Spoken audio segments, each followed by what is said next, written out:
In our last video, we looked at the simple designs of beam and arch bridges. Now let's move into the modern age with the truss bridge. Truss bridges make use of a large frame called a truss that sits on top or below the bridge deck. In this case, it is on top. While it may seem like we are only adding weight to the deck, the design of the truss distributes the load through the frame so that the deck does not experience as much of a load. Each segment of the truss experiences different loads of either tension or compression. We apply 2 equal loads to the deck and calculate the loads in each segment, which are shown as percentages of the total load. You can see that the largest loads are on the end and top segments, while the middle segments have none. Remember that when we do the compression test. Spoiler alert!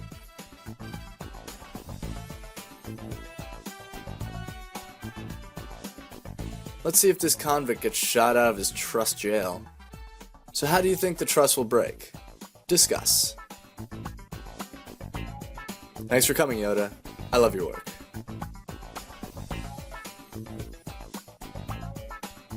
As you can see, the outer segments of the truss are the first to break because they were handling the largest part of the load. The diagram showed that the outer and top segments had the same loads. Why didn't the top break? That's because the top pieces are aligned along the grain of the wood, and wood is stronger in that direction. Adding the truss allowed the same deck length to hold 32 pounds, which is 25% stronger than the beam bridge of the same length. The final type of bridge we'll discuss is the iconic suspension bridge.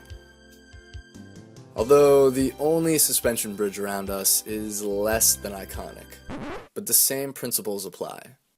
Suspension bridges utilize thick steel cables that support the deck and transfer the load to the towers and to the anchors at the end of the bridge. Supporting cables are used to suspend the bridge deck from the main cables. The main cables and supporting cables of the bridge are always under tension.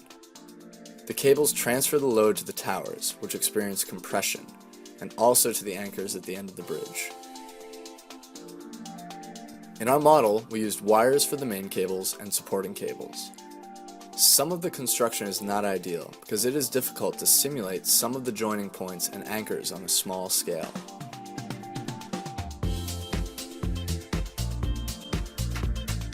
For this test, we need a full cast of characters. The Misfits versus the Bike Gang. Oh, there's Crazy Guy again. Classic Crazy Guy. As force is applied, the cables transfer the load out to the towers and anchor points at the end. This force distribution maintains the integrity of the deck so that even when it does break, it doesn't really launch anyone. Unfortunately, I really want to see the Crazy Guy get launched. This bridge supported 32 pounds, which is the same as the truss bridge. The truss and suspension bridges were stronger than the long beam bridge, but weaker than the arch bridge.